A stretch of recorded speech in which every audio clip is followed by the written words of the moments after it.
Hello and good morning to everyone. Back to the book series, and as you all know, that this time I have started to teach my own book, a review book of Menon Therapy by Dr. Dilip Kumar.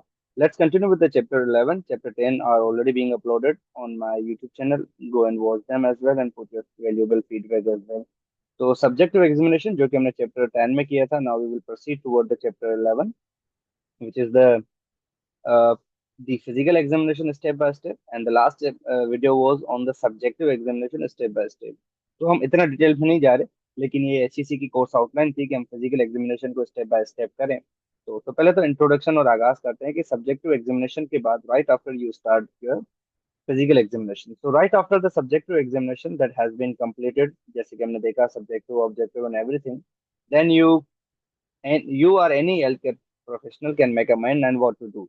Then the next step goes to the diagnostic physical examination for a proper diagnosis. So a complete history which is performed by the experienced physiotherapist that will be sufficient to determine the extent, intensity, severity and the nature of the disorder. अगर फिर भी आपको नहीं मिलता, let's suppose, then physical examination must not be clear conducted. अगर आपको वहां से सब्जेक्टिव एग्जामिनेशन में से सीवियरिटी, इंटेंसिटी और लोकेशन का नहीं पता चला, तो फिजिकल एग्जामिनेशन करने के बजाय पहले आप वापस जाएं, इन चीजों को समझे, then come to the physical examination. ठीक है, so after the subjective and objective and after the subjective examination has been ruled out the SIN, severity, intensity and nature of the pain, then you can not only pain but any symptom, then you can proceed toward the physical examination. So the objective data which was needed to facilitate which was basically needed to confirm the interpretation of your subjective finding. The basic purpose of physical examination is basically to reproduce the patient symptom. हम patients के symptoms को reproduce करें check करने के लिए, and no doubt to detect basically the level of the dysfunction by some provocation of affected joint और stiffness. हम ना जिस तरह एक प्रोवोकेटिव टेस्ट होते हैं, उनका मकसद होता है पेन या pain is as a symptom, उनको दोबारा रिप्रोड्यूस कराना चेक करने के लिए बेसिकली, क्योंकि टिल देन अभी तक आप सब सब्जेक्टिव चीजें ले रहे थे जो पेशेंट आपको बता रहा था वगैरह। Now you will proceed toward the physical examination, you will touch, you will perform the physical test, you will perform the special test, you will perform the, till now you were just asking the movement related, joint related specific question, open ended, clear ended, you were taking the history, the social history, family history, past medical history, present history, history of present complaint, you were understanding the mechanism of injury, everything. Now you will proceed toward the physical examination. So before you perform the physical examination, or every physiotherapist or any healthcare professional should have the three distinct thoughts in his mind, in his or her mind, while performing this examination. Number one thing, what structure must to be examined to determine the source or sources of the patient symptom? मतलब किस structure को आप examine करने वाले हो, क्योंकि subjective से अभी तक आपको ये पता चल गया कि लोकेशन क्या है, नर्व अफेक्टेड है, मसल है, जॉइंट है, बोन है, क्या है, स्किन है। तो आप किस स्ट्रक्चर को पहले एग्जामिन करना चाहते हो, इस पे बड़ा जो है वो डिटरमिन पता होना चाहिए आपको। Number one, two thing, are there any limitation to the extent of the examination that is imposed by any pathology, irritability or severity? मतलब सब्जेक्टिव एग्जामिनेशन से आपको सिन पता चल गया, severity, intensity and the nature. अब मुझे बताएं, क्या कोई और फर्दर लिमिटेशन है जो आपको इसको एग्जामिन करने में डिस्टर्ब कर रही है? That can be the pathology. Let's suppose इतनी शिद्दत सीवियर पेन है कि आप सब्जेक्टिव एग्जामिनेशन से डायरेक्टली फिजिकल एग्जामिनेशन की तरफ नहीं जा रहे, आप उसको रेफर कर दे रहे हो या आप पेन मैनेजमेंट ट्रीटमेंट पे लगा देते हो। Number three, what the other aspects of physical examination that are the distinct from the distancing this screening the source of the symptom, and that should be looked at as be the going possible reason why the source of symptom become the symptomatic। मतलब बाकी चीजों को भी मद्देनजर रखना आता कि कौन सी ऐसी चीज है, पहले तो कंसर्न चीजें हैं और नॉन कंसर्न चीजें इनडायरेक्टली।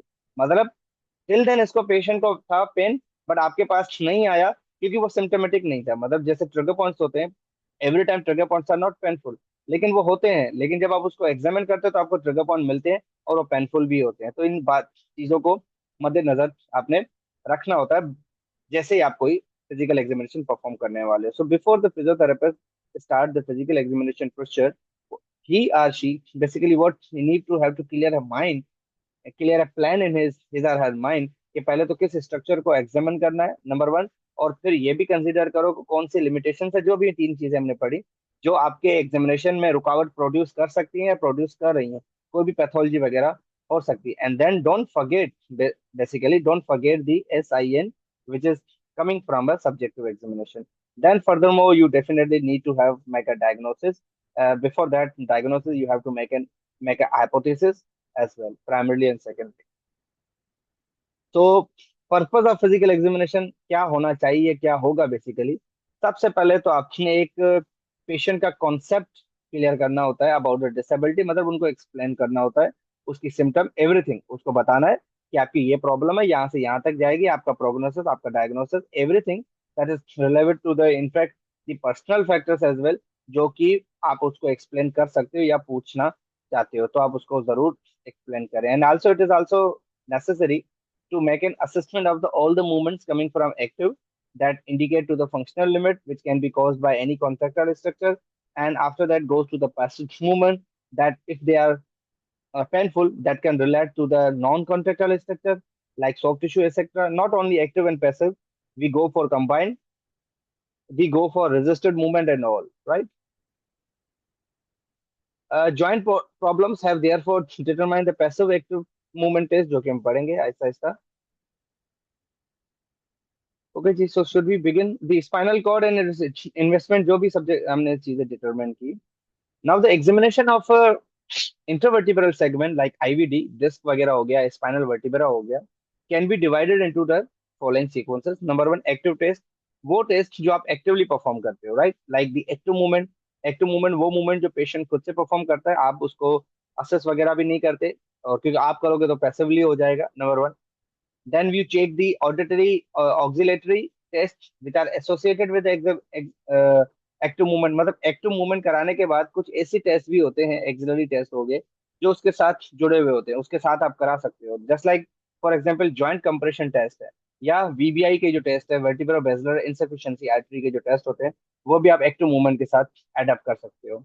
न्यूरोलॉजिकल एग्जामिनेशन की कोई नर्व इन्वॉल्व तो नहीं है। पैसिव टेस्ट, फिर उसके बाद एक्टिव मूवमेंट कराने के बाद you go for the passive movement. ये पैसिव मूवमेंट जो है, these movements of a pain sensitive structure rather than the contractile, you can go for a passive test. Physiology, passive physiological, जिस तरह हम spinal movement कहते हैं, वो भी पैसिव है। इनफैक्ट आपकी स्पाइनल मोबिलाइजेशन और मैनिपुलेशन भी पैसिव मूवमेंट्स ही है। Palpation, PPVIM, passive physiological, and ultimately differentiating test. Number 1, active test. Active test मतलब अगर एक्टिव टेस्ट में किसी पेशेंट को पेन मिले, so structures can be the contractile involvement of the contractile. So before you start the test, a decision need to be made first, whether the test movement should be taken to the limit of the available range or only at the beginning. मतलब आप active movement करा रहे हो, कहाँ तक कराओगे, and range तक check करते हो या स्टार्ट में ही कर देते हो। नंबर 1 डिपेंड भी करता है कि when patient pain is the dominant factor और नॉट, मतलब एक पेशेंट आपके पास डिसऑर्डर मूवमेंट के साथ आता है और पेन उसका शदीद है, तो बेसिकली इसमें क्या होता है कि पेशेंट्स की जो डिसऑर्डर है वो डोमिनेंट फैक्टर साइड पेशेंट में पेन तो होता है, टेस्ट मूवमेंट तभी भी किए जाएंगे। अगर पेशेंट को ऑलरेडी इतना सीवियर पेन हो रहा है, आप टेस्ट मूवमेंट करके फिर आप कैसे रूल आउट करोगे कि ये टेस्ट का ही pen?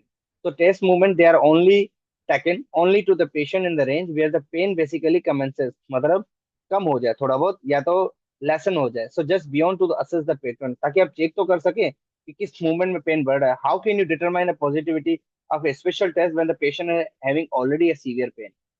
Then when stiffness is more prominent than the pain, for instance frozen shoulder chronic, now the stiffness is more prominent, more important than the pain. So the test movement would be taken to the limit of the available range of motion. अब आप उसको and range तक ले जा सकते हो, क्योंकि अब आप पेन के ऊपर ज्यादा फोकस नहीं कर रहे, अब स्टिफनेस प्राइमरली है, ठीक है। और अगर जरूरत भी पड़ी तो आप ओवर प्रेशर भी अप्लाई करते हो चेक करने के लिए कि कौन सी स्ट्रक्चर इन्वॉल्व है। मूव टू लिमिट, मतलब मूव टू लिमिट से मुराद है कि जेंटल और फर्म ओवर प्रेशर भी देते हो, लेकिन at the end range in order to determine the end feel. हम एंड फील कब देते हैं? एंड फील भी तभी देते हैं कि जब आपकी एक्टिव मूवमेंट खत्म, पैसिवली एंड फील आती है, लेकिन जब मूवमेंट रेजिस्टेंस बढ़ जाए, जब मूवमेंट जो आपको रेजिस्टेंस पेशेंट को फील हो रही है, एक मूवमेंट का वो स्टॉप आएगा जब जहां पर उसको मैक्सिमम रेजिस्टेंस फील होगी, उसके बाद जो मूवमेंट होगी वही एंड फील आपकी फील होती है by the practitioner. And symptom response as well toward the over pressure क्या है? जस्ट लाइक स्पर्लिंग टेस्ट में आप क्या आते हो, ऊपर से कंप्रेसिव एक्सेल फोर्स देते हो ताकि सिम्टम अगर रिप्रोड्यूस हो पता चले न्यूरल स्ट्रक्चर इन्वॉल्व है, राइट?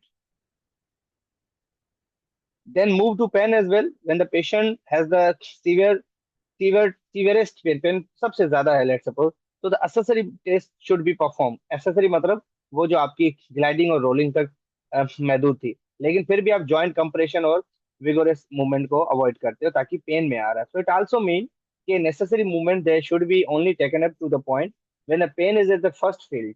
ये चीज भी याद रखिएगा कि पहले जब पेन पेशेंट को हुआ था या पेन बढ़ा था, वो हमने याद रखना, ठीक है। एक्टिव मूवमेंट, एक्टिव मूवमेंट अभी मैंने डिस्कस किया, वो मूवमेंट जो पेशेंट खुद से करता है। अगर उसमें पेन हो रहा है तो हम चीजें देख सकते हैं। तो this is the fundamental the first line of approach toward the sorting out कि पेशेंट का जो पेन है उसका सोर्स क्या है। तो is a basic and mandatory basically to think to the thinking process that is involved in the Madeline concept as well. The patient should be asked to demonstrate the any activity that reproduces symptom. Patient को आप कहते हो चले भाई active movement perform करे और वो movement बताएं जो आपको पेन करा रही है, या अगर कटने के बाद जिस तरह हम पेनफुल आर्क टेस्ट होता है, ड्रॉप ऑन टेस्ट होता है, या पेशेंट आप पेन को ले जाए मूवमेंट करते रहे जहां पे जिस रेंज में पेन हो वहां पर रुक जाए। एसएलआर भी आपकी असिस्टेंट टेस्ट है। Physiological movement after the active movement, then when a joint is basically found to cause a pain, जब जॉइंट से पेन आ रहा होता है तो केयरफुल असिस्टेंट आपने करनी होती है, एक्टिव और मूवमेंट आपने करा दी। Now active movement that should be tested first, जो आपने देख लिया पेशेंट खुद से परफॉर्म करेगा। व्हाट अबाउट द पैसिव या what about the physiological movement, वहां पर भी वही वाला फॉर्मूला कि मूव टू पेन, मतलब इन the physical examination of the spine statement कही जाती है कि मूव टू पेन और मूव टू लिमिट, मतलब आप वहां तक मूव करें जहां पर आपको पेन हो रहा है या जो आपकी लिमिट है। इससे क्या होगा कि दो मेथड्स इसमें यूज होते हैं बेसिकली पेशेंट्स की एक्टिव मूवमेंट को एग्जामिन करने के लिए। Number one, if the severity or irritability of the patient symptom are the nature of the disorder causing them, मतलब क्या पता, मतलब अगर किसी की कोई भी स्ट्रक्चर जो उसको डिस्टर्ब कर रही हो वो उसकी मूवमेंट को क्या रोक रहा है, नंबर वन थिंग, जिसकी वजह से आप एहतियात करते हो और फर्स्ट स्टॉप भी डिटरमाइन करते हो। और फर्स्ट स्टॉप स्टेप क्या होगा आप कि आपने एक्टिव मूवमेंट करा ली, पेशेंट ने वहां पर हाथ रोका रोका हुआ है जहां पर हाथ या कोई भी मूवमेंट हो सकती है जो उसको पेनफुल है। देन फिर उस पॉइंट को एग्जामिन करो जिस पॉइंट पे, जिस तरह मैंने आपको एसएलआर का एग्जांपल दिया कि 0 से 30 डिग्री में ड्यूरा स्ट्रक्चर की इन्वॉल्वमेंट को इंडिकेट करता है, 30 से 60 में जो है आपका जो है इसको इंडिकेट करता है स्टैटिक नर्व को। When you go for painful arc, 0 से 60 में पेन नहीं होता, 60 से 120 में पेनफुल होता है, फिर 120 से 150 में कोई नहीं होता, फिर 150 से 180 में पेनफुल होता है। तो वो आप उसको बेसिकली डिटरमाइन कर रहे हो, ठीक है। Then points to be mention जब आप ये टेस्टिंग परफॉर्म कर रहे हो, स्पेशली एक्टिव मूवमेंट जो आप अप्लाई कर रहे हो कुछ चीजों को डिटरमिन करने के लिए। For example, a patient turning on his head is painful yet, अगर पेशेंट कहे कि मैं जब भी टर्न करता हूँ अपना हेड स्टिल मुझे जो है वो पेनफुल है। अब एग्जामिनेशन ऑफ मूवमेंट से आपको पता चलता है कि यूजुअली स्पीड या जो भी चीजें आप चेक करते हो मूवमेंट नॉर्मल है, ओवर प्रेशर भी आपने अप्लाई किया वो भी विदाउट पेन आया, लेकिन बट पेशेंट को टर्न हेड में कहा जाता है और पेन जो है उसका रिप्रोड्यूस हो जाता है। That reflects to the active involvement of the muscle. आप पैसिवली करा रहे हो, पेशेंट का एक्टिवली पेन आ रहा है, तो मेनली में भी पैसिवली आपको पेशेंट पेन आपको ना मिले। Then if a patient says कि forward flexion of lumbar spine जो है वो is not very painful yet the movement is still limited, मतलब अब पेन नहीं है लेकिन लिमिटेड जरूर है, तो जाहिर सी बात आप देखो कि वो स्ट्रक्चर जो एक्टिव मूवमेंट में पेन नहीं करा रही वो इन्वॉल्व होंगी, क्योंकि एक्टिव मूवमेंट में पेन उसको नहीं हो रहा। तो मसल्स ठीक है मिसाल के तौर पर मसल, लेकिन स्टिल लिमिटेड है, तो bones can be limited, the surrounding capsule ligament bursa can be there involve, ठीक है। ये मैंने एक एग्जांपल बस पुट किया हुआ है। Then after the active and passive physiological movement, you go for a combined movement when you combine the two movements. So basically, दो movements को जब आप combine करते हो, selection के साथ आपने rotation add करा दी, so the combining of a routine physiological movement, they are also intended in order to form the movement. How it happened basically, they combine. You are asked to patient perform two movements together. So they are combined very initially, and if you don't, if you are not forgetting, the coupling and non-coupling are the division of the combined movement. In coupling and non-coupling, in both conditions the two movements are united in order to reproduce a single movement, ठीक है। So by performing the combined movement, by performing the combined movement, by performing them in this way, a pattern of a penable movement may be found. So if a pattern is basically not found, the movement can be a movement should be combined in any effort to find out the combination. तो combination involvement भी हो सकता है, लाजमी नहीं patient के कि एक मूवमेंट पेन है, पेशेंट कहता है कि मैं जब एक्टिवली फ्लेक्शन करता हूँ उसके बाद रोटेशन करता हूँ तो मुझे पेनफुल है, इट मींस कंबाइंड मूवमेंट। तो the classic example of the combined movement हमने चैप्टर 1 में भी डिस्कस किया है। कपलिंग और नॉन कपलिंग वहां से आया, आप उसको वहां से पढ़ सकते हो, ठीक है। Then you go for axillary test जो एक्टिव मूवमेंट के साथ हम ऐड करते हैं, जस्ट लाइक वीबीआई में हो गया, कोई न्यूरोलॉजिकल इंटीग्रिटी में हो गया। हम क्या करते हैं बेसिकली कि कोई भी कंबाइंड मूवमेंट कर लेते हैं, कपलिंग या नॉन कपलिंग हम तो हमने वहां पे पढ़ा हुआ है कि हम बेसिकली कुछ टेस्ट जो एक्टिव मूवमेंट के साथ ऐड करते हैं उसको हम कहेंगे ऑक्सिलटरी टेस्ट, हम कह सकते हैं, ठीक है। सच एज वीबीआई के लिए यूज होता है या न्यूरोलॉजिकल इंटीग्रिटी के लिए, ठीक है। न्यूरोलॉजिकल एग्जामिनेशन में हम नर्व चेक करते हैं, क्रेनियल नर्व आपकी 12 क्रेनियल नर्व हो गई, देन अदर नर्व एक्सेट्रा। तो नो डाउट ये भी सब्जेक्टिव में ही आ गया एक किस्म का। And then physiotherapist must examine and assist the possible neurological changes as well, जो आप ट्रीटमेंट और एग्जामिनेशन में देखना चाह रहे हो। तो की कंपोनेंट क्या होंगे न्यूरोलॉजिकल एग्जामिनेशन के? कि सबसे पहले आप मेंटल स्टेटस एग्जामिन करते हो, cranial nerve 12 cranial nerve check करते हो। सेंसरी और मोटर इन्वॉल्वमेंट, एक पेशेंट कहता है कि मुझे सिर्फ सेंसरी लॉस है, कैसे? उसको सिर्फ नर्व की सिम्टम है, मसल की सिम्टम्स नहीं है। लेट सपोज कोई कहता है कि मुझे पेनफुल है, एक्टिव मूवमेंट पेनफुल है, मेरा ये मसल किसी का वीक हो रहा है, वेस्ट हो रहा है, लेट सपोज। तो इस तरह करके भी चीजें हो सकती है। Then you go for a reflex examination and special test. Referred pain most important. Radicular और रेफर्ड पेन में बड़ा फर्क है। रेडिकुलर रेफर्ड पेन जो हो रहा होता है वो किसी और स्ट्रक्चर से भी हो सकता है, लेकिन radicular is often related to the nerve. कोई पेन है जो रेफर्ड कर रहा है, लेट सपोज हार्ट का पेन है, शोल्डर से जेके आर्म में आता है, तो वो नर्व इन्वॉल्वमेंट थोड़ी ना है, लेट सपोज, ठीक है, वो तो एक रेफरिंग पेन है।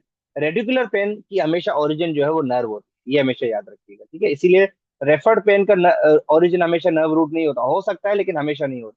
लेकिन रेडिकुलर पेन का जो ओरिजिन है वो हमेशा नर्व होगा, ठीक है। तो it's well proven, first fact, the referred pain can also can caused by the compression or can be caused by the compression of the nerve, right?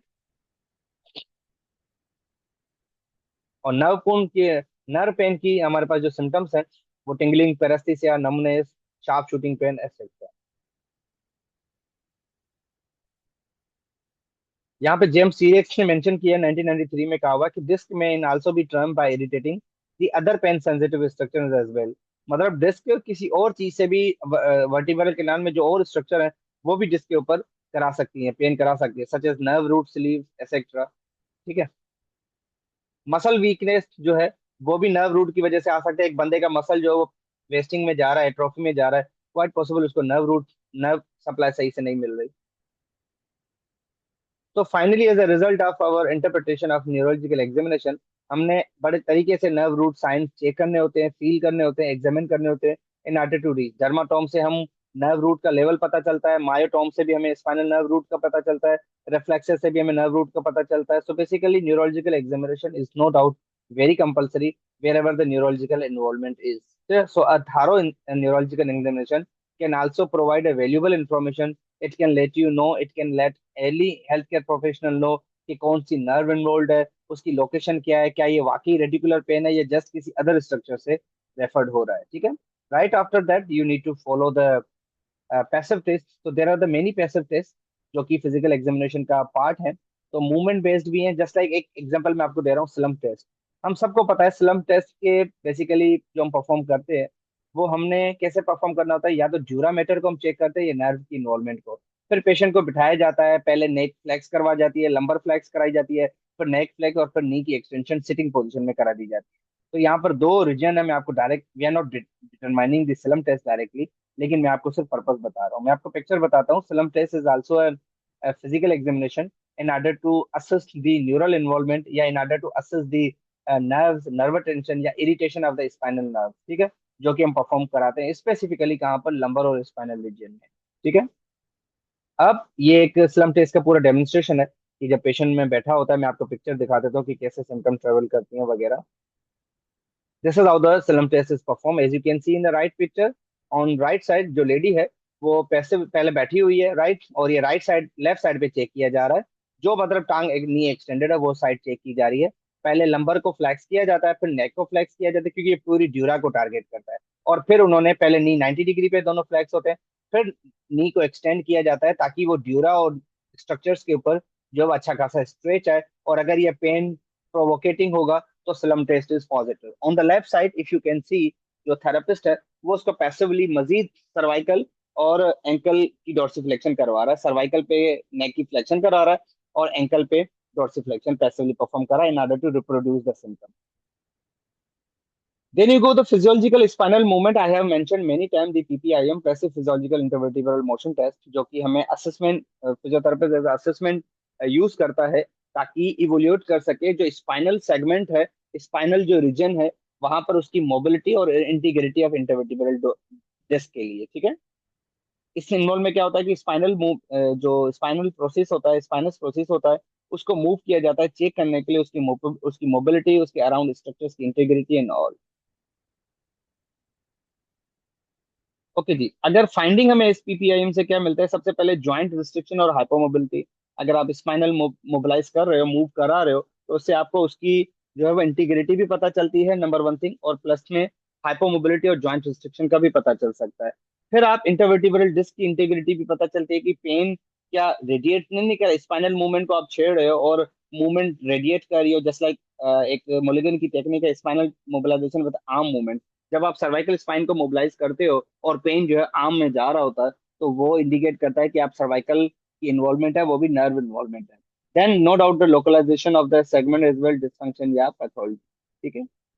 तो based on the finding of the PPVIM assessment, therapist क्या करता है कि ये evolute कर सकता है कि इंडिविजुअल ट्रीटमेंट प्लान कर सकता है. लेट्स सपोज प्रॉब्लम C3-4 में है, आप पूरी सर्वाइकल स्पाइन को थोड़ा ना मोबिलाइज करोगे, लेकिन 3-4 में पेन है, ये आपको आउट ऑफ 7 आपको कैसे पता चला?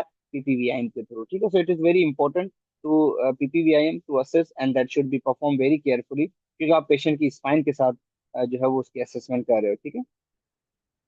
This is how I picture. And Majeed आपने पीपीएम को पढ़ना है तो इसी सीरीज का चैप्टर नंबर 3 जाके देखें. Test the function chapter number 4 है मेरे ख्याल से, पेज नंबर 68. ठीक है.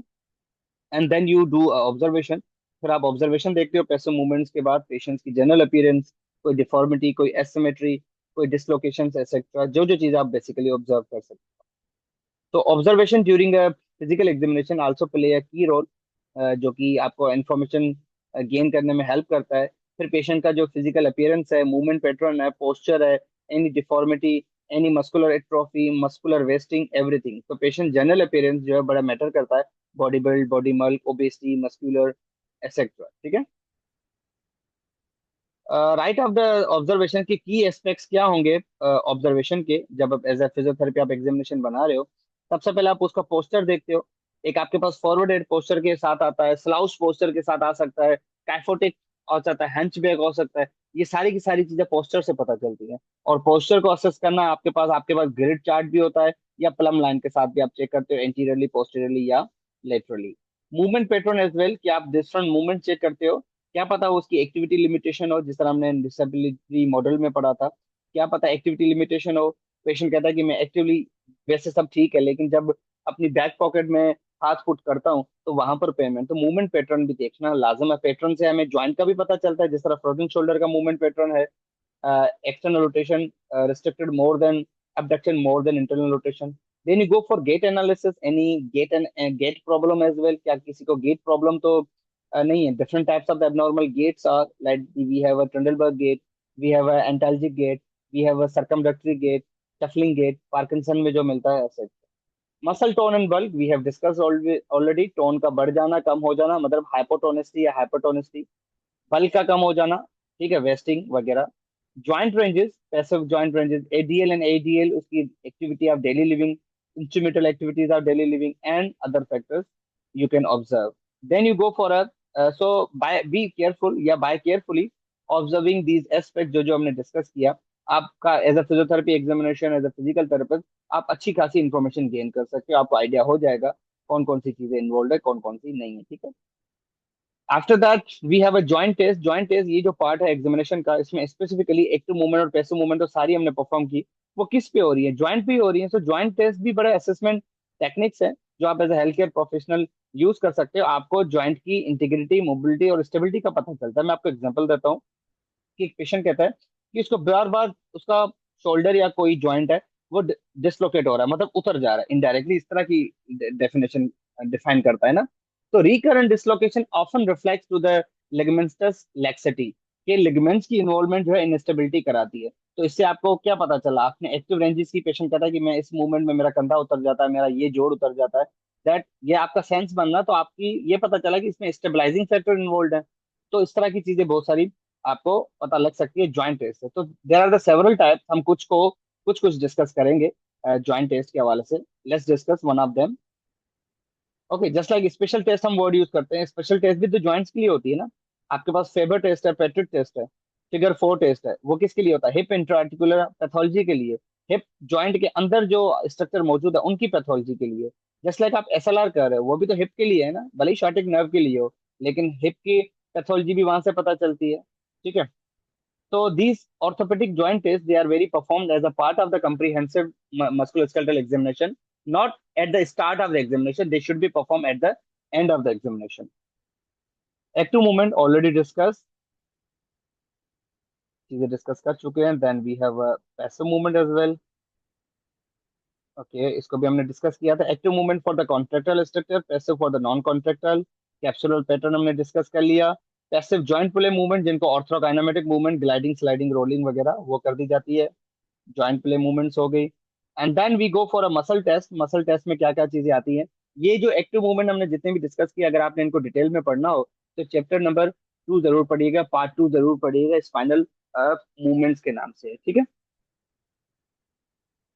मसल टेस्ट नाम ही बता रहा है कि ये मसल्स के लिए परफॉर्म की जाती है। अगर आप लेट सपोज स्ट्रेंथ टेस्ट भी किसी की करते हैं तो मसल टेस्ट है, तो एमएमटी मैनुअल मसल टेस्टिंग भी उसी में आता है, मसल की लेंथ के लिए भी। तो किसी भी हेल्थ केयर प्रोफेशनल्स के लिए मसल टेस्ट बड़ा जरूरी होता है। मसल की लेंथ चेक करना, मसल की वीकनेस, मसल की स्ट्रेंथ। रेजिस्टेंट मूवमेंट है, RIT resistant isometric testing, muscles की इंटीग्रिटी के लिए होता है। ठीक है। तो additionally muscle test should be perform within the patient's tolerance as well. ऐसा ना हो पेशेंट सीवियर पेन में हो, बियर भी ना करे, और फिर भी आप मसल टेस्ट जो है परफॉर्म करो। ठीक है। कुछ एग्जांपल्स है कॉमनली जो मसल टेस्ट परफॉर्म होती है, लाइक एमएमटी है, मसल लेंथ टेस्ट है, MMT manual muscle testing, MLT muscle length test, neurological muscle test जब हम न्यूरो मस्कुलर इन्वॉल्वमेंट देखते हैं, स्पेशलाइज मसल टेस्ट होते हैं जिस लाइक स्पीड टेस्ट है बाइसेप टेंडोनाइटिस के लिए, लिफ्ट ऑफ टेस्ट है सब स्केपुलर मसल्स के लिए, इस तरह का ड्रॉप ऑफ टेस्ट है सब इम्प्लीमेंट के लिए, इस तरह करके। देन फंक्शनल मूवमेंट टेस्ट है, मूवमेंट टेस्ट भी मूवमेंट बेस्ड भी टेस्ट होते हैं, कि आप जब मूवमेंट करा के किसी मसल्स को निकालते हो, या isokinetic test which is not what we can say कि which cannot be performed actively but it can be performed via some machinery, and then muscles endurance test। एक एक को डिस्कस करते हैं, एक एक एग्जांपल देते हैं। एमएमटी हम काइनेसोलॉजी और बायोमेकेनिक्स में पढ़ते हैं, the grading of the MMT, और इसको मैंने लास्ट लेक्चर में भी डिस्कस किया था। 6 ग्रेड से हमारे पास 0 से लेके 5 तक, 5 is normal and 0 definitely not on. तो एमएमटी से हमें ये पता चलता है मसल कोई किस ग्रेड में है, फिर हम उस हिसाब से उसकी स्केलिंग करते हैं। ठीक है। तो पेशेंट्स की एबिलिटी करना तो वो रेजिस्ट कर सके, तो 0, इसको डिवाइड करने के लिए 6 ग्रेड्स को आप इसको पहले 3 ग्रुप्स में डिवाइड करें, दो दो ग्रेड करके, 0 1 एक बॉक्स में, 1 2 3 दूसरे बॉक्स में, 3 4 5 दूसरे बॉक्स में। 0 1 वाला जो पहला बॉक्स है उसमें आती है कॉन्ट्रेक्शन। अगर मसल कॉन्ट्रैक्ट कर रहा है, कर सकता है, कॉन्ट्रेक्शन नहीं है, मसल्स में कॉन्ट्रेक्शन नहीं है मिसाल के तौर पे, तो ग्रेड 0। मसल्स में कॉन्ट्रेक्शन है तो ग्रेड 1। दूसरे बॉक्स की तरफ आ जाओ, दूसरे बॉक्स में मैटर करता है ग्रेविटी। अगर ग्रेविटी इलिमिनेटेड है और मूवमेंट परफॉर्म कर पा रहा है, ग्रेविटी इलिमिनेटेड में लेट सपोज, तो ग्रेड 2। अगर एंटी ग्रेविटी मूवमेंट कर पा रहा है कोई मसल या कोई जॉइंट, तो ग्रेड 3। तीसरा बॉक्स ग्रेड 4 5 में आती है रेजिस्टेंस। मिनिमम रेजिस्टेंस में मूवमेंट परफॉर्म कर पा रहा है, ग्रेड 4। मैक्सिमम में कर पा रहा है, ग्रेड 5। ठीक है, this is how you can divide all the grades. Muscle length test मतलब मसल्स की बेसिकली लेंथ चेक करना। तो इससे आपको क्या पता चला है, मसल्स की फ्लेक्सिबिलिटी पता चलती है कि मसल्स की जो लिमिटेशन है, ज्वाइंट की रेंज ऑफ मोशन लिमिटेड है, क्या वो मसल तो नहीं करा रहा, तो मसल की लेंथ, अगर मसल टाइट हो जाएगा, शॉर्ट हो जाएगा, स्पास्टिक हो जाता है, तो जाहिर सी बात है उसकी लेंथ कम हो जाएगी इनडायरेक्टली, जो उसकी नॉर्मल लेंथ। ठीक है, तो उसको भी लेस करना लाजम है। जस्ट लाइक ओबर टेस्ट है आईटी बैंड के लिए, एसएलआर टेस्ट है आपके हैमस्ट्रिंग मसल की फ्लेक्सिबिलिटी के लिए, थॉमस टेस्ट है हिप के फ्लेक्सर्स के लिए, इस तरह का। तो कॉमन मसल टेस्ट है जो मैंने मेंशन किए हैं। मॉडिफाइड थॉमस टेस्ट है क्वाड्रिसेप्स के लिए, थॉमस टेस्ट है हिप फ्लेक्सर्स के लिए, ओबर टेस्ट है आईटी बैंड के लिए, एसएलआर हैमस्ट्रिंग के लिए, एलीज टेस्ट होती है रेक्टस फीमोरस के लिए, वगैरह वगैरह। ठीक है, तो ये वैल्यूएबल टूल है जहां से आपकी मसल्स की फ्लेक्सिबिलिटी आप आइडेंटिफाई करते हो, कौन से मसल टाइट है कौन सा नहीं, तो मसल की टाइटनेस एंड रिस्ट्रिक्शन तो नहीं करा रहा ये, एंड अल्टीमेटली आपको ये ट्रीटमेंट में भी हेल्प करेगा। मिसाल के तौर पे अगर आपको हैमस्ट्रिंग टाइट मिलता है, लेट सपोज, ठीक है, तो आप उसको या तो रिलीज करोगे या स्ट्रेच दोगे। एक मसल है जो वक्ती तौर पे थोड़ा बहुत शॉर्ट हो गया है, उसकी आप स्ट्रेचिंग भी करा सकते हो, रिलीज भी करा सकते हो, ड्राई नेलिंग करा सकते हो। तो बहुत सारी चीजें आप ये कर सकते हो, ठीक है।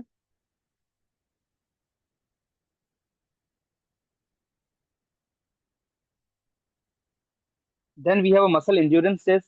मसल इंड्योरेंस मतलब मसल्स की स्टेमिना, एक एक्टिविटी जो आप वंस कर सकते हो, वो आपके मसल्स की ताकत है, लेकिन जो आप बार बार कर सकते हो with the passage of time, वो मसल्स की इंड्योरेंस है। तो वर्क इंड्योरेंस मतलब ability to sustain for a longer period of time, ठीक है। बहुत सारी ऐसी एक्टिविटीज होती हैं just like jogging, running etcetera, वो आपकी बॉडी की इंड्योरेंस के लिए होता है। तो मसल इंड्योरेंस चेक करना भी लाजम है कि एक मसल एक बार ही जो है वो कोई वजन उठा पा रहा है, या कोई मसल बार बार वही वजन उठा पा रहा है, तो वो उसकी इंड्योरेंस पे डिपेंड करता है, ठीक है। तो कॉमन मसल इंड्योरेंस टेस्ट है जिस तरह टिम्ड वॉल स्क्वाट है, स्क्वाटिंग है, प्लैंक जिस तरह कोर स्टेबिलिटी टेस्ट है, ये पुशअप भी एक किस्म का इंड्योरेंस है, सिटअप टेस्ट है, वगैरह वगैरह, ठीक है।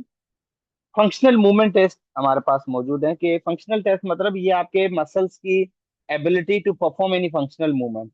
तो ये हेल्थ केयर प्रोफेशनल्स को बड़ा हेल्प करता है कि कोई मूवमेंट, वैसे मसल को पेन नहीं है लेकिन कोई स्पेसिफिक मूवमेंट करते वक्त अगर पेन होता है, तो ये भी तो आपकी ये रेगुलर जो रेगुलर डेली बेसिस एक्टिविटीज होती हैं, इनको बड़ा मिमिक करता है या अफेक्ट करता है, ठीक है। तो इससे आपको फंक्शनल लिमिटेशन का पता चल सकता है कि भाई ये वाला मसल वैसे तो ठीक है लेकिन मूवमेंट में इसको पेन कर रहा है, तो क्वाइट पॉसिबल प्रॉब्लम उसी मसल से ही आ रही है, ठीक है। तो ये वैल्यूएबल इंफॉर्मेशन प्रोवाइड करते हैं पेशेंट्स की मोबिलिटी, क्वालिटी और स्टेबिलिटी के हवाले से, ठीक है, जो कि बहुत ही जरूरी है।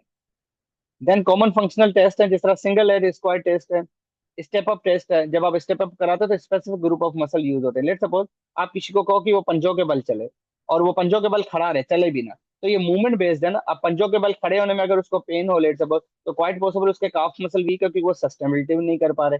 तो जब आप पंजों के बल चढ़ते हुए खड़े होते हो, तो मतलब आपके काफ मसल्स प्लांटर फ्लेक्शन कर रहे हैं और वो उसको सस्टेन नहीं कर पा रहे। या जब एड़ियों के बल आप चल रहे होते हो, तो आपका जो डोर्सिफ्लेक्शन हो रही है, तो टिबियल एंटीरियर इन्वॉल्व है, इस तरह करके, ठीक है। लंच टेस्ट है और भी।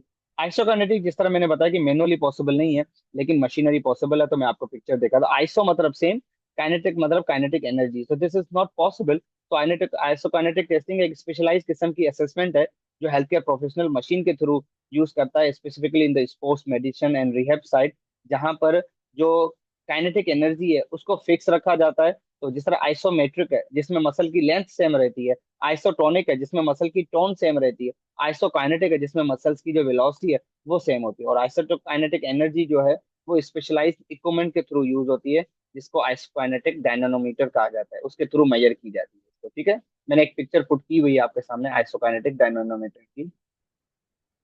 न्यूरोलॉजिकल मसल टेस्ट है जिसमें मसल्स के नर्व इन्वॉल्वमेंट साथ साथ बेसिकली देख रहे होते हैं, उसकी टोन वगैरह चेक कर रहे होते हैं, जस्ट लाइक न्यूरल इन्वॉल्वमेंट है कि नहीं है, क्या मसल बिला वजह वेस्टिंग में जा रहा है, तो क्वाइट पॉसिबल उसको नर्व जो है उसकी अफेक्टेड हो। बहुत सारी जिस तरह फॉर एग्जांपल कोई भी मसल नर्व इन्वॉल्व होगी, तो जो नर्व जिस मसल को सप्लाई करी अगर वो अफेक्टेड है, तो वो मसल भी जाया हो जाएंगे। बहुत सारे एग्जांपल है आपके पास, कलमकीस पैरालिसिस है, एब्स पैरालिसिस है, वो किसी ना किसी नर्व रूट्स के थ्रू होती है ना। तो मसल्स के फंक्शन, स्ट्रेंथ और कोऑर्डिनेशन के साथ साथ उसका न्यूरोलॉजिकल एग्जामिनेशन भी करना लाजम है। तो ओवरऑल न्यूरोमस्कुलर इंटीग्रिटी के लिए न्यूरोलॉजिकल मसल टेस्ट बहुत ही जरूरी है।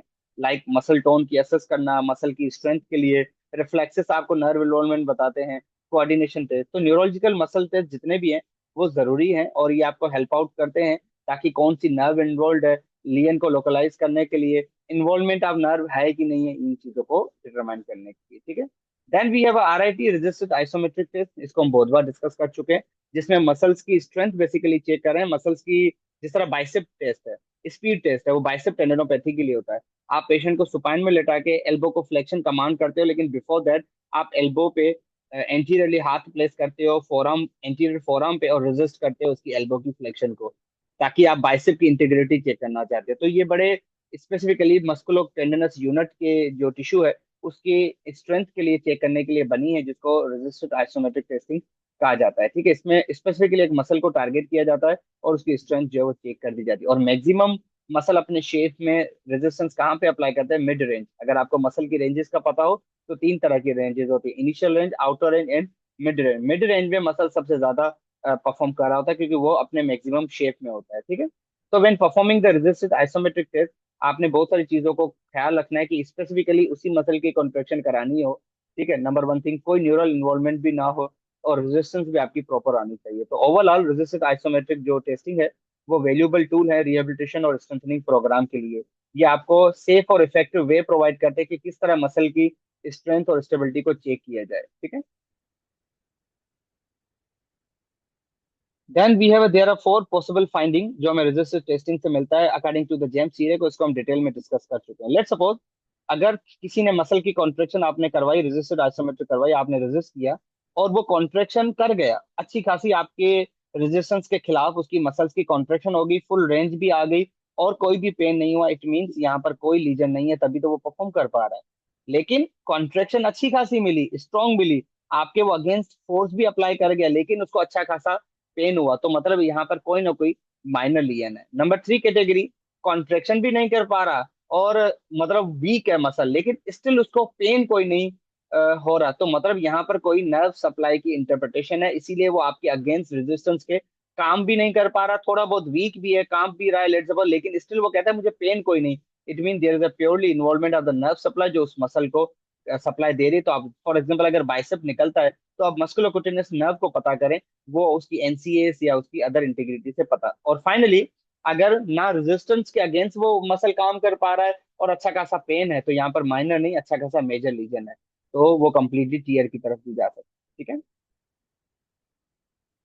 Then we have a neurological test just like, बहुत सारे हैं, स्लम टेस्ट भी न्यूरोलॉजिकल टेस्ट है, जितने भी हम डायनामिक न्यूरोडायनामिक टेस्ट करते हैं अपर लिम के, लोअर लिम के, एसएलआर भी आपका ulnar nerve test, median nerve test, ये अपर लिम लोअर टेस्ट है, न्यूरोडायनामिक टेस्ट है अपर लिम के। लोअर लिम के भी स्लम टेस्ट भी आपका उसमें आता है, ठीक है। तो न्यूरोलॉजिकल फाइंडिंग को डिटेक्ट करने के लिए we go for neurological test.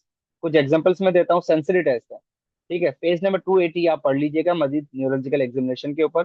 मैं आपको कुछ एग्जांपल देता हूँ। सेंसरी टेस्ट में हम क्या करते हैं, डिफरेंट चीजें हम सेंसस कराते हैं पेशेंट से, भाई उसके ऊपर सॉफ्ट हार्ड चीजें रखी, डिटरमाइन किया, भाई पता करो कि कौन सी चीज इन्वॉल्वमेंट है। डिफरेंट 2 पॉइंट डिस्क्रिमिनेशन दे दिया, मिसाल के तौर पे सुई एक बार, पिन से नीडल यूज किया, गर्म ठंडा यूज किया, बहरहाल तो बहुत सारी चीज यूज हो सकती है, पिन हो गया, एक कॉटन हो गई, रुई हो गई, फोक हो गया, एक्सेट्रा। रिफ्लेक्सेस भी आपको नर्व रूट का बताते हैं, जिस तरह ट्राइसेप रिफ्लेक्स C7 को बताता है, L4 को नी रिफ्लेक्स बताता है, इस तरह का। And then we go for a coordination tone and pathological reflexes as well, जो कि नॉर्मल में आते हैं। न्यूरोफिजियोलॉजिकल टेस्टिंग भी हम कर सकते हैं, ठीक है, कॉग्निटिव फंक्शनिंग के लिए, मेमोरी के लिए, कॉग्निशंस के लिए, पेशेंट का मेंटल स्टेटस के लिए। मेनली ये हमारा नहीं है लेकिन neuro psychologist can go for it. Then we have some special test, we will discuss one of them. Special test के बारे में दो से चीज याद रखिए, एक तो ये कि एग्जामिनेशन के एंड में यूज होती है, number one thing. They are never used as a primarily before we start the examination, they are always used in order to reconfirm your diagnosis at the end of the examination. When you do a subjective examination, do active, passive, combine everything possible, every possible as a part of the examination. At the end, if you want to predict your confirm your primarily hypothesis, you go for a special test, right?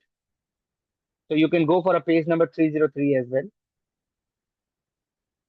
तो list for the shoulder, मैंने कुछ example किए हैं, shoulder के special test है, नी impingement test है, let suppose वो impingement syndrome के लिए यूज होता है। हाकिन्स केनेडी टेस्ट है, लेट सपोज वो सप्राइस्पाइनस इम्पिंजमेंट के लिए होता है। ड्रॉपम टेस्ट है, लेट सपोज वो सप्राइस्पाइनस के इन्वॉल्वमेंट के लिए। एमटी केन है, वो भी सप्राइस्पाइनस के लिए। एप्रीहेंशन टेस्ट है, इनस्टेबिलिटी के लिए। सल्कस साइन है, इंफीरियर इनस्टेबिलिटी के लिए। लोड एंड शिफ्ट टेस्ट है, बहुत सारे टेस्ट है। एल्बो के लिए हमारे पास टिनल साइन है, अल्लर नर्व के लिए। वेलगस मतलब लेटरल के लिए, लेट्स सपोज वेलगस मतलब मीडियल, तो एमसीएल के लिए, वेरस होगा एलसीएल के लिए, बहुत सारे टेस्ट है। कूजिन टेस्ट है टेनिस एल्बो के लिए, ठीक है। मिल्स टेस्ट है टेनिस एल्बो के लिए। रिस्ट के लिए भी बहुत सारे, पर there are the several special test that you can perform. Hip joint के भी मेंशन है, नी जॉइंट के भी। And finally you can go for a functional ability के। फंक्शनल एबिलिटी मतलब कि एक पेशेंट की रेगुलर एक्टिविटी जो इंडिपेंडेंटली परफॉर्म कर सकता है, उसमें कितनी उसकी एबिलिटी है। तो आप उसकी फंक्शनल एबिलिटी भी चेक करें कि हाउ ही और she can easily perform any activity independently without any support. Then you can palpate as well after the infection, you can go palpation। palpation भी हम बहुत बार डिस्कस चुके हैं। फंक्शनल एबिलिटी के लिए भी आप पेज नंबर 298 दोबारा देख सकते हैं, उसी तरह पैल्पेशन के लिए भी, ठीक है। पैल्पेशन में हर हम चीज पैल्पेट करते हैं, सोइलिंग, एडिमा वगैरह, स्किन में ब्रूजेस वगैरह, स्कार वगैरह, एडिजन वगैरह, एनी एलर्जीज वगैरह सब चेक कर सकते हो, ठीक है। टेंडरनेस मतलब पेनफुल, स्पॉट एज वेल, जब आप किसी भी माइनर प्रेशर्स वगैरह किसी भी नर्व सप्लाइंग एरिया में माइनर प्रेशर देते हो और पेशेंट को पेन हो तो टेंडरनेस हो गया। तो पैल्पेटिंग द टेंडरनेस आल्सो मीन्स कि जेंटली प्रेसिंग और touching specific area of the body which are painful on touch, they are called the tender. Moisture and texture, you all do that, right? Temperature भी check करते हो, कहीं पे temperature बढ़ा हुआ हो इन्फ्लेमेटरी प्रोसेस को इंडिकेट करता है, कहीं बिल्कुल ठंडा पड़ गया हो low of the blood, low blood pressure को इंडिकेट करता है। Then you check the mobility as well, subcutaneous soft tissue, you all do in the physical examination, right? Edema, swelling, fitting edema, fluid involvement, everything, pulse, in fact.